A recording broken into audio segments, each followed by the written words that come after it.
Hi everybody, it's me Evie. I am so sorry that I have been gone so long. It's been since December 26th because I remember putting up our Christmas video up, and then I remember I did one more. But guys, let me tell you, it's been alright. It's been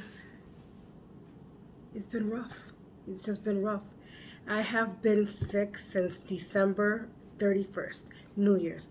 I didn't even know when New Year's came in except for when fireworks went off and people started shooting. Other than that, I was already in bed, not feeling good. I had like a little bit of a watery nose, runny nose, watery eyes, just feeling not just feeling good, just feeling terrible. And the thing was, I was having a sinus infection. I have never in my 55 years known what a sinus infection is. I've never had one. And for all the years that I didn't have one, oh, it accumulated. Oh, that was bad. Not only was it bad, I still have it. I have never been able to recover from it. I my daughter Cookie got me Sudafed because that's what that's for. That didn't go away. It was just getting worse and worse and worse. And then she told me call your doctor so she can give you antibiotics. Sure enough, I called. They sent me 20 pills, two a day, 875 milligrams. I mean, I thought that was a lot. That didn't do it. Kept taking Sudafed. I'll catch up with the hospital thing now, but in the hospital they told me I should ask for a second round of antibiotics because sometimes just with the one doesn't work. And I see that that's true because I am still with the same sinus infection. Guys, never had one like I mentioned, but how disgusting.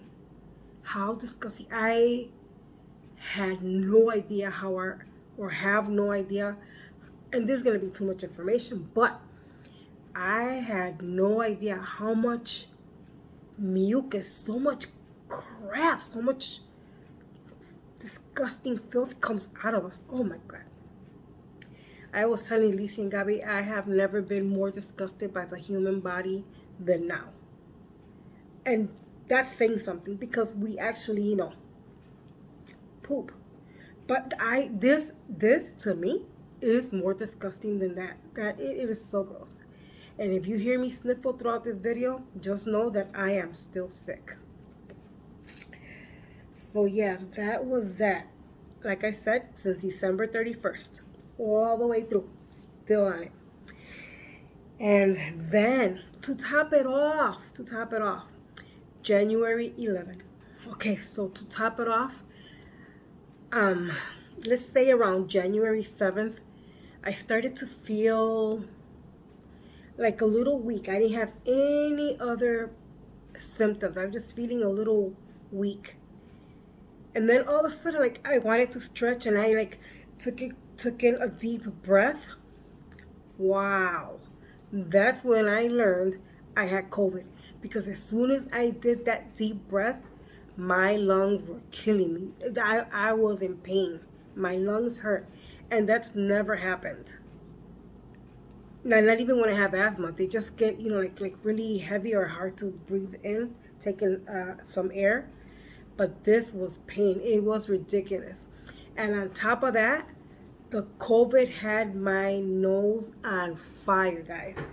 It attacked like my sinus. Oh, it was bad. It was bad. My nostrils were on fire because of the COVID. My nostrils were like inflamed from so much wow. I can't remember the word, guys. Oh, I couldn't oh, my nose was on fire. My nostrils were on fire from so much blowing my nose. All of this was red. It was dry. My nostrils all around were completely dry. You could feel it felt like sandpaper from so much blowing my nose, and then they hurt and were on fire so bad from COVID. So from COVID, I didn't have symptoms. Like I said, it was just my lungs when I took a deep breath, and that was it. and my nostrils. Other than that, I didn't feel anything. But my husband swore I was gonna die. He thought I was gonna not make it. I lost 7 pounds on COVID because first of all, I lost total complete appetite. Then very later on, after 3 rough days of high fever, being in bed, getting chills, getting hot, taking covers off. I mean, it was ridiculous. I covered myself. Gabi, I had at one point I had like 3 blankets on me. Gabi was taking care of me too. Lisi did amazing. She cooked for my family. She took care of us. Um, yeah, it was bad, guys. The COVID was bad. It was 3 days of hell. Um, I got over that. That happened. I started to feel better. I did lose a little bit of, no, I did lose taste and smell, but it didn't last too long. But when it came back, it's not full blown on like it was before. And let me tell you, my husband said, "You look like death." He goes, "You got real skinny." He noticed me right away. He goes, "You were pale, you were yellow, your eyes were." He said there was no life in me. He could tell that I was really bad. But that was like for the first 3 days. But after that, guys, I was so weak, like from losing my appetite and just from being sick from the sinus and just from being sick from COVID. Gabi had to literally open the water bottles for me. Everything that I needed to do, it was between Lisi and my hubby because I was too weak to even open a water bottle. How crazy is that? And I gotta tell you, that was January 11th when I was tested and it came out positive. To this day, I still don't have the strength that I had before getting sick with COVID. I'm still weak. Even my microwave is hard for me to open it. I'm like, well, when am I going to get it back? But you know what? If it's not going to come back to me, I'm going to go get my strength back because I'm going to, I'm feeling better. I still have to wait for the doctors to say I can, work out and stuff. But I'm going to start going to the gym again because this is where I, get my energy. This is where I get stronger and stuff. So I'm going to do that again, which I was already doing before getting sick. So yeah, just a lot of weakness. It was weird. It was hard to get into bed, hard to get out of bed. Just the walking made me tired. And I was just walking like from the living room to my bedroom or from the living room to the kitchen. And I was really weak, terribly weak. And like I said, I'm still not full blown me. And I know it and I can feel it. And I know that my husband sees it. And you know what, guys? It is so bad that I was telling Lisi and Gabi, I feel and I see that COVID has aged me like 5 to 7 more years. I look at myself and I look terrible. Like, look, this is really bad for me. If it looks like I'm kind of greasy stuff, I have put lotion all over my face and Vaseline on my lips because it's just terrible. It's just terrible. I feel like I have aged so much. And I see that my husband sees that too, because while I was at the hospital, which I will come to that, Lisi and my hubby and Gabi were having a little powwow, and they're like, "No, your mom got too skinny. She doesn't look the same." Like, even Punky, after I got sick with COVID, when she came to see me again for the first time, she looked at me, she goes, "Oh, no, you got way too skinny." And from the 7 pounds, I mean, 7 pounds is not a lot, but when you're already kind of petite and already starting to lose weight, 7 pounds, you can notice. I'm not a big person. I'm only 5 feet. I'm like 154 pounds. So you can tell the 7 pounds. And then she goes, "Mommy, and to be honest, I'm looking at you and you don't look like you." Keep in mind, she saw me right after my, and I did, what's the word? I did keep myself away from everybody for 14 days. You know how they say the 10 days and now 7 and then 5 days? I did the whole 14 days. So Punky didn't see me for a while. So when she saw me, she goes, "Way too skinny, Mom. And I'm looking at you and you don't even look like you." And I'm like, I know. Because when I look at myself in the mirror, I see a different person. I see somebody, I'm serious, 5 to 7, even 10 years older than what I looked and what I felt. because through the weakness, you also walk slower, and you move, you know, you just completely move slower. There's really no strength to pick up your leg and walk the way you usually do and stuff. So I was feeling and looking so much older, and I still look older. I am getting stronger because I am, simply just because I know me. I am. I'm getting stronger, but I'm not fully there yet. So that's that. Give me 1 minute. Sorry, guys. I have something on the stove. I have to take care of that. So, bringing you back now to a week and a half ago. Um, I had been feeling sick like for 3 to 4 days. Not sick in the sense like, well, of course I still have the sinus infection, but me like in like blood pressure situation. Like I was sleeping and I could hear my heartbeat. I sit up and I could feel the boom boom in my head and in my body. I was feeling my heartbeat in my body, and I was getting scared, but I wasn't doing anything about it because Punky, you know, I take care of Talia. She doesn't really have anybody else to do that. Everybody else works, so you know, as long as I wasn't feeling like chest pain and pain in my arms and stuff, I figured I was okay. But then one day I went to sleep and I just woke up sweaty. I had like a little chest pain right in the middle of my chest. My arm was hurting and stuff, and again I could feel and hear my heartbeat. Wow, I appreciate you know, my heart working good and stuff, but that's terrible to hear when you're sleeping. And the thing is, I woke up from the sound of my heartbeat. And when I sat up, I could feel it all over my body. I was sweaty, and I'm like, I go, these are the symptoms of a heart attack. So Gabi was awake. She was with me, and I go, Gabriela, I think we're going to have to go to the hospital because I think I'm going to have a heart attack. So I stayed sitting up in bed, and I, you know, took deep breaths and tried to calm myself, and I started to feel better. So I went back to sleep, and I stayed like that for 2 more days because I wasn't feeling as bad. And then I was talking to Lisi, and Lisi goes, you know what, Edie, we should take you to the hospital and stuff. So I said, yeah, we'll go later or we'll go tomorrow. I just brushed it off like that, right? So one day we're downstairs watching a series that me and Lisa are watching on TV. And I started to feel like, how do I say that? Like a little jittery. My heart was racing and I was just not feeling good. So I go, you know what, Lisa, I think we're going to have to go to the hospital. So we did. We went to the hospital. Right away, since I told them my symptoms and stuff, they took me to the back because they don't play around when it comes like, you know, stuff for the heart, just in case it's a heart attack, which I thought I was having. And yeah, they put me to the back. My blood pressure was high. It was high, but not as high. And then my heartbeat was like ridiculous because the normal is, I think, is from 70 to 90. And I was hitting the charts with 114, 121. The highest it went was 149. So can you imagine? Those are the heartbeats per minute for me. It was crazy. It was ridiculous. I was scared. I was like, I don't know what's going on and stuff. So they take me to the back. They give me a room. They lay me down.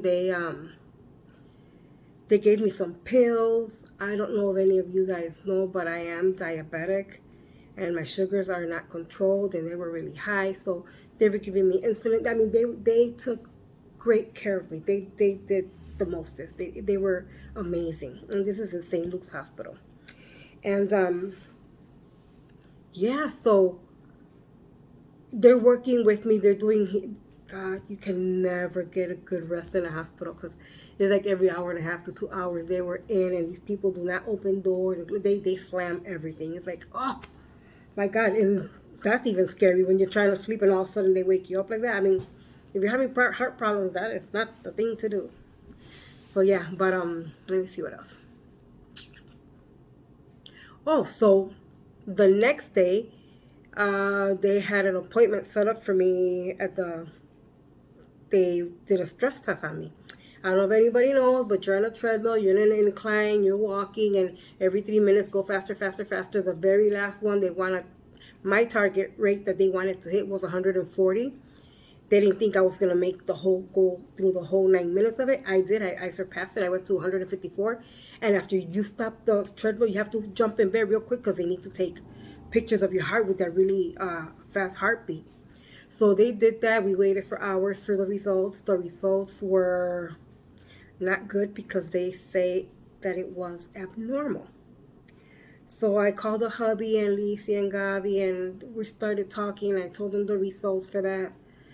Um, I got worried, and then they said that they're going to put a catheter through my vein on my wrist or through my groin because they wanted to see if there was any blockage. And if there was blockage, they were going to put a stent.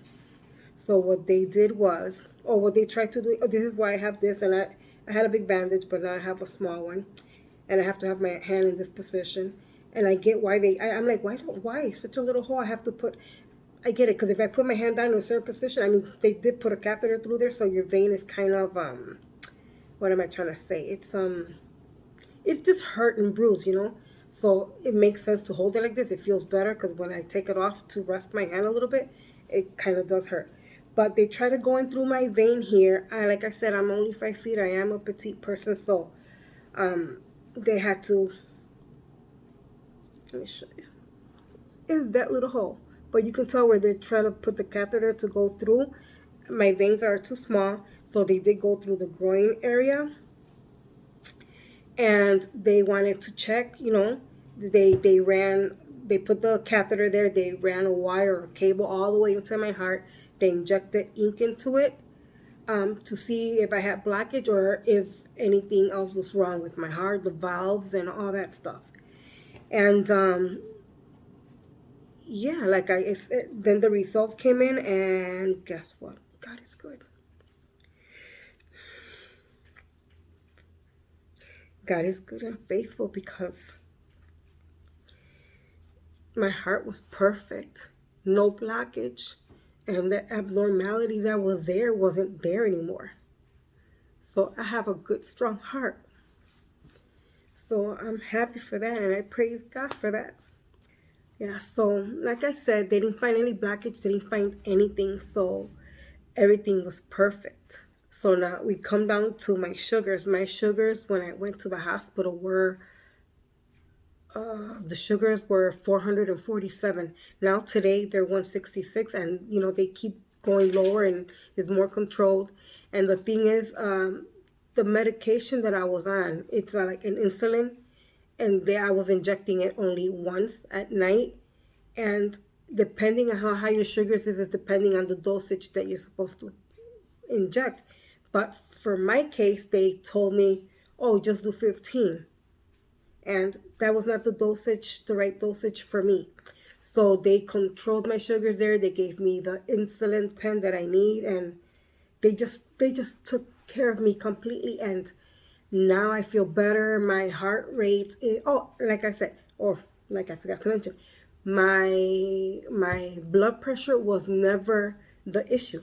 My blood pressure has been normal, and my blood pressure has been more on the lower side. Like the last time in the hospital, it was 99 over 66. As long as it goes over 90, you're good. And as long as it goes over 60, you're good. Anything lower than 60s and 90s, then there's a situation. Then your blood pressure is too low. But like I said, I've been normal and even on the lower side, but not low that is scary. So my blood pressure was never the problem. The problem was my heart rate, and they weren't understanding why. But now that the sugars are being controlled, I'm getting the right dosage, you know, the right medicine that I have, that they gave me or prescribed for me. Everything is getting under control. I am feeling much better. I'm feeling stronger. Once in a while, my heart rate is a little elevated, but nothing that it's concerning right now. And what? And my sugars are more controlled and just getting lower and lower. So yeah, guys, that's basically it, you know. And Lisi has been, you know, she cooked for my family. She was up here with them, and she would do like a movie night or a movie date with Gabi where they watched movies downstairs and, you know, ordered food. And, I'm glad she did that because Gabriela, needs that time and not to be alone because I didn't know. Excuse me. I didn't know, but my husband told me that when I called him to say that there was an abnormality, that they found something, in the stress test pictures and stuff like that. I didn't know that Gabby had a little breakdown, and she broke down on my husband, and she was crying and stuff, and I felt bad. This is my baby, so I'm just glad that Lisi was there for her and my hubby, and that they did their movie date, and and now my baby, she's perfect because I'm home and she misses me, So yeah, I was missing everybody, guys. I was missing you guys too so much. I kept reading comments because even though I haven't been putting up videos, people still watch my older videos and they still comment. Honestly, I'm not answering any comments. It's just a lot for me right now because I'm still not feeling good. I'm still weak, so I'm trying to better myself, recuperate. But just know that I love you guys, and I gotta tell you, I miss vlogging more than doing a cooking video. Because with the cooking videos, I gotta set up the camera, move here, the ingredients stuff. And vlogging, I just pick up my camera and you see what you see. You get what you get. So that's easier. But I miss doing that, the vlogging and picking up the camera and just talking to you guys and showing you guys what I do in a day or, stuff like that. But so yeah, I have been missing you guys. I have been missing you guys. I'm happy to be home. I'm happy to, feel stronger and stuff like that. So I'm not promising I'm doing a daily video. I know I'm not gonna do that. That's not me. I have Tali, I have, a hubby, I cook, I clean, so I don't have time to sit and do that. Plus, you know what? It's laziness. I do have time because me and Lisi can sit and watch 2 or 3 episodes of a series that we watch. But guys, I gotta do me too. I gotta do my relaxing time. So yeah, guys, but I think I'm gonna start doing at least a video or two a week. I'm not gonna promise you that. That's not gonna be set in stone because life happens. And like I said, I'm still a little sick, but I'm gonna try, guys. I'm gonna try. And I just want to thank you guys for your prayers, for your love, for your support, for your faithfulness. Because even though I'm not putting up videos, you guys are here for me. You guys are here for my family, and I thank you. I appreciate it. So, guys, I will catch you guys on the next one. Thank you, guys. God bless. Bye.